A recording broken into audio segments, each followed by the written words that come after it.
સમાચાર ડાંગથી મળી રહ્યા છે, જ્યાં કમોસમી વરસાદ વરસ્યો છે અને તેના કારણે ઠંડીનું પ્રમાણ વધ્યું છે। સાપુતારામાં વરસાદી માહોલ જામ્યો છે। કમોસમી વરસાદ વરસતા ઠંડીનું પ્રમાણ વધ્યું છે। કમોસમી વરસાદ વરસતા ખેડૂતો ચિંતામાં મુકાયા છે। કમોસમી વરસાદના કારણે ડાંગના સાપુતારા અને તેની આજુબાજુના વિસ્તારમાં કમોસમી વરસાદ વરસ્યો છે અને તેના કારણે ઠંડીનું પ્રમાણ વધ્યું છે।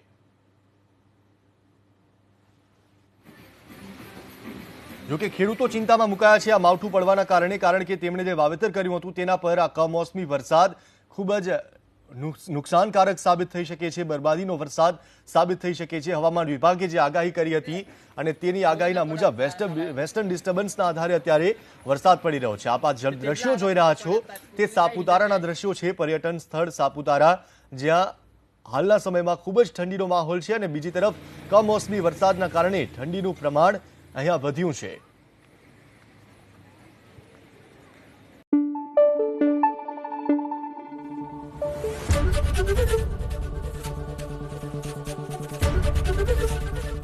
એબીપી અસ્મિતા, ગુજરાતની અસ્મિતા।